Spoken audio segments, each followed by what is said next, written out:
আজকে আমরা MS word এর খুবই বেসিক কিন্তু অনেক কার্যকরী একটা ফাংশন সম্পর্কে জানবো।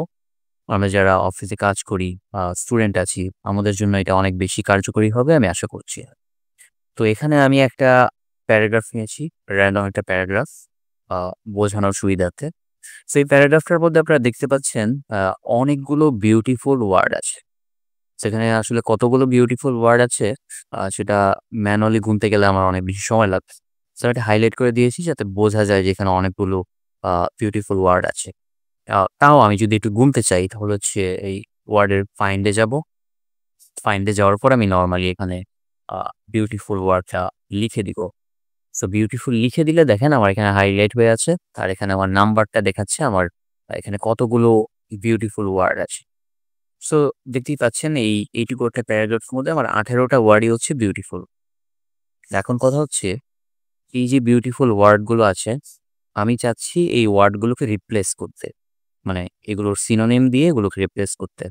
আমি চাচ্ছি বিউটিফুল ওয়ার্ড যেখানে আছে সেখানে বিউটিফুল এর বদলে নাইস লেখাটা চলে আসুক। সো এটা যদি আমি ম্যানুয়ালি করতে যাই তাহলে আমাকে একটা করে রিমুভ করে করতে হবে। যেটা আসলে আমার জন্য অনেক বেশি টাইম কনজিউমিং। এইটুকু একটা প্যারাগ্রাফের মধ্যেই এটা অনেক বেশি টাইম কনজিউমিং।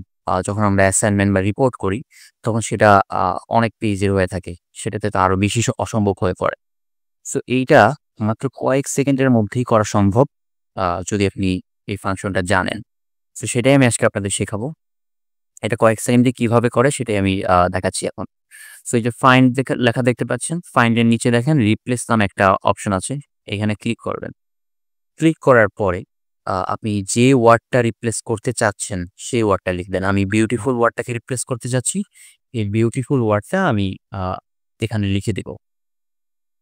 দেখেন, লিখে দেওয়ার পরে আবারও চলে এসছে এখানে কতগুলো বিউটিফুল আছে। সো এটা লেখার পরে নিচে দেখেন রিপ্লেস উইথ লেখা আছে। মানে এই বিউটিফুল এর আ স্থানে আপনি কোন ওয়ার্ডটা রাখতে চাচ্ছেন সেই ওয়ার্ডটা এখানে লিখবেন। সো আমি চাচ্ছি বিউটিফুল এর বদলে আমি আ সবগুলোতে নাইস লেখাটা নিয়ে আসবো।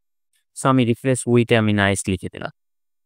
নাইস লেখার পরে এখন যদি আমি রিপ্লেস অল এ ক্লিক করি, দেখেন সবগুলো লেখা মানে সবগুলো বিউটিফুল লেখা আমার কিন্তু নাইস হয়ে গেছে। হুম? সো আপনার ওয়ার্ডে যদি গ্রামারলি অ্যাক্টিভ করা থাকে তাহলে দেখেন আপনার কোথাও যদি গ্রামাটিক্যাল এরর থাকে অনেক সময় রিপ্লেস করার পর সেই ওয়ার্ডটা গ্রামাটিক্যালি কারেক্ট নাও হতে পারে। সেক্ষেত্রে আপনি গ্রামারলি দিয়ে সেটাকে রিপ্লেস করে নিতে পারেন এইভাবে।